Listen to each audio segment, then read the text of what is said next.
The virginity goes deep with this one. So prepare your anus, because it's not gonna recover from this one. Now, not to toot my own horn or auto-fellate myself, but this is an idea that I came up with many years ago that I'm very proud of. And it's nothing new. Somebody pushes their card into the deck, and the card ends up in your mouth. Now, my problem with it is that it never existed in a place where it made sense. I really need to see a vagina. It never had a reason for existing, so what I thought I would do is to give it a reason. Have it mean something. Now, as I mentioned before, this is something that I was very proud of when I came up with. I want to put it here just in case somebody claims credit to this particular idea, because it is something that I've hold near and dear to my heart, and I'm giving to you guys for many reasons, one of which is very selfish in that I want to make sure that if somebody ever mentions this concept, that guess what, it ties back to old Piggy. And also because I was just recently reading it in one of my many notebooks and thought, you know what? Why don't I put this out there, see if people like it, because they might enjoy it, and maybe start performing the card to mouth this way. So the whole premise would be about time travel, right? You're traveling through time, which is how you get that card from the middle to the top. So the reason we do that is because when the card appears in your mouth, you've gone back in time to when the card was in your mouth. It's gonna make sense. Let's say the participant picks the 8 of hearts. Well, that card gets lost in the middle of the deck, never to be seen ever again by human eyes until we go back in time. Did you see it happen? It just happened. The card goes back in time to when it was on top of the deck. Bear with me. Of course, it's no surprise to you that I've never even seen the shape of one. But watch, look, we'll do it one more time. Why don't you lift up half the deck, and they do that. We place the card exactly where they lifted, and they return the pack exactly as it was. I haven't done anything, but yet look, the card goes back in time to when it was on top of the deck. Now, this is a little sequence that I would suggest you introduce beforehand, because it's going to bring logical reasoning as to why in a moment you're going to put the card in your mouth. And because you've mentioned that you've gone back in time, which is the method that you're telling them, it makes sense as to why the card is going to reappear in your mouth. And this small sequence is very simple. All I did was a depth illusion, a tilt. So I take their card, put it second from the top of the deck, and look at what I'm doing here. I'm pushing a card in the middle as if I can't find the hole. But guess what? I know where the hole is, baby. That card goes second from the top. Here's a hot tip. As you push it in, you want to lift up.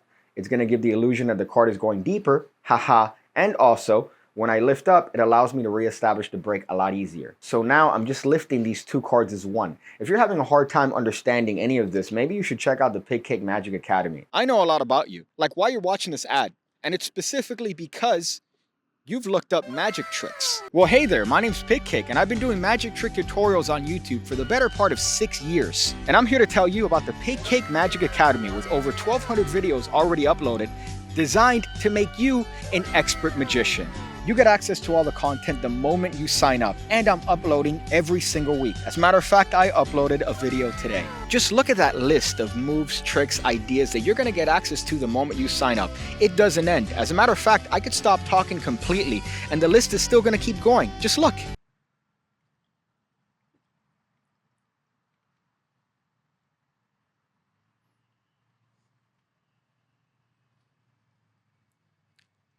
So check it out, the PigCake Magic Academy. The link is going to be below.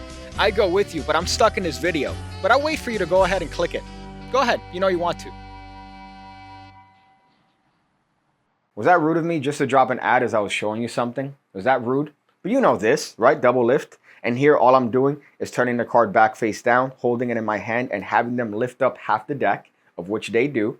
I then drop the card where they lift it up, and I have them replace the deck back as it was, which is a wonderful moment because everything's taking place in your hand, but it feels like it's hands off. So when the card is shown to end up back on top of the deck, it's a very astonishing moment. Now at this point, what you're going to do is you're going to take the card and put it in your mouth as you tell the participants that you don't have any extras of this card. So you'd go, look, I don't even have any other cards that are the 8 of hearts. That's the only 8 of hearts in the deck. A lot of people think that I have multiple cards. No, this is the only 8 of hearts in the deck.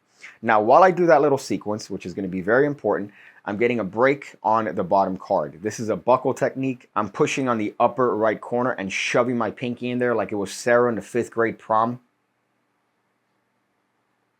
And now I place the card on top of the deck. Now at this point, you're going to introduce whatever drop switch you want. As I transfer the deck to my right hand, I'm getting a thumb break on that card. And now I'm swing cutting half the deck with the card in my left hand. I can now turn, using my right hand, this card over. And all I'm going to do is just kiss this pile on top of this pile momentarily as I gesture and as I reiterate the instructions to the participant. In a moment, I want them to push the card all the way in the deck. So I'm doing this, turning that card over. A lot of people like to do this James Ellis loading move. I think that's too much. Here, this is just a simple, you kiss him and you go, as a matter of fact, I want you to help me out. And now the card that's on top of the deck is no longer the card that they think it is. So it's a great position to be in. Now at this point, all you're going to do is you're going to fan these cards, which is going to draw attention to the right hand. It's very important because you want everything to take place here below the eye line of the mouth, because the card's going to get snuck back in your mouth and you don't want anyone to see that prematurely. So you're going to do a one-handed fan, which is a necessary flourish in this case because it's going to take attention away from your mouth. You're going to take this card, which is supposedly theirs, and put it in the middle of the deck, leaving it sticking out. You're then going to tell them it's very important. You want them to push the card all the way into the deck. Now here, it's going to be very important that you lower this as much as possible. Now you don't want to lower it too much because people are going to think something's up, but you want to lower enough where your head is no longer in frame. So the reason for that, again, is because while they're pushing that card into the deck, you're going to put this card that's now on top in your mouth as you go. Great. So I'm keeping everything in frame here so you could see what's going on. However, keep in mind that this will usually be way below. And here's the great part about this card to mouth sequence. So now you could easily turn the deck over and go, we've actually gone back in time to when I was showing you the deck and the card was in my mouth. So now the reason why the card is in your mouth and the card appears in your mouth is not because of some random arbitrary, oh my God, wow, I wasn't paying attention. It's because we went back in time to when you were showing them the deck. The card was in your mouth. You were showing them the deck, making sure that there's no extra card, there's no extra 8 of hearts. Of course, if you have them sign it, you could say, look, there's no other 8 of hearts, and you only signed this one. So now it makes logical reason as to why the card ends up in your mouth, because that's where it was 10 seconds ago. And at that point, you could load in anything you want. God forbid, if you want to do an Omni deck, you could definitely switch the deck at this point because there's going to be a big reaction. Every time you do this particular sequence, everybody runs because it's so unexpected the card ends up back in your mouth. Now, one thing that is a little bit difficult is you want to try to talk as normal as possible, even if you have a card in your mouth. Also, the wording you might want to play around with. You might want to say, oh, look, we've actually gone back in time to when the card was in my mouth. You might want to say it that way because that's less words than going, now we've actually gone back in time to when I'm showing you the deck and the card was in my mouth. So you want to play around with how much you actually say at this point with the card in your mouth. So that's going to be dependent on you and your performance style, but ultimately the effect still remains the same. We've gone back in time to the moment where you had the card in your mouth. Ooh-wee! My friends, I know, right? You might not like it. I know some of you guys might be rolling your eyes thinking, whoa, Piggy, is that it? Is that what you were so proud of? This feels like I'm giving you my newborn. I was so proud of this particular idea just because I haven't seen it before. All I've seen are people doing the card to mouth. But here, it has a reason, it has a home, it has an existence. Now, of course, whether or not you choose to introduce it into your work depends on if you want to use this premise. Now, the premise is, of course, tongue-in-cheek. We're going back in time, which is why the card is going to the top of the deck, because that's what it was 10 seconds ago. Same thing with this, the card's going back in your mouth because that's what it was 10 seconds ago. If you have an ambitious card routine that's 17 phases and you still haven't learned that people don't want to see that, I suggest trying this small routine. It's very simple, it's condensed. You don't have to do the tilt if you want. You could just do it from the actual double lift. So while they're signing the card, you're just lifting the top card face up in the deck. When you take the card back, you just place it on top of your card, and you could go directly into the second phase if you want. You don't have to do the tilt. You could even do this twice by turning 2 cards over on top of the deck. So you place their card on top of 2 cards, and now you have 2 phases. Again, this is just a very simple condensed version of the ambitious card routine, and ultimately has a logical reason for the card ending up in your mouth. Now, while I suggest that this is the ending part of the sequence, this is the end of the routine, you're going to have so much misdirection, as I mentioned before, you could do anything. So if you want, you could turn over the top card of the deck secretly, take their card back from your mouth, put it on top of the deck, and maybe get into the last phase, the little bendy phase that everybody does, or you could do whatever you want with the ambitious card, but I suggest ending it there. I told you we're going to go deep in virginity, my friends, too deep, where you might actually not be able to come back out. It's a deep hole, but it's a necessary one.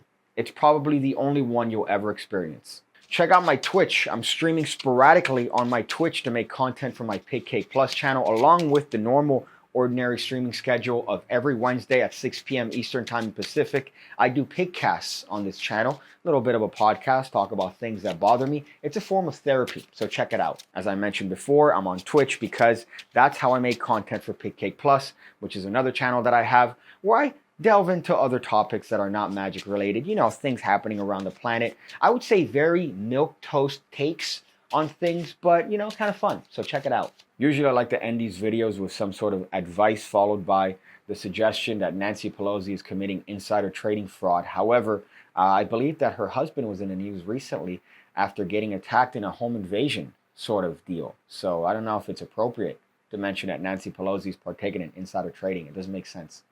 Doesn't make sense. Her financial doesn't make sense. Financials don't make sense. I see you again. When I see you again. When I see you again. When I see you again. When I see you again. When I see you again. When I see you again.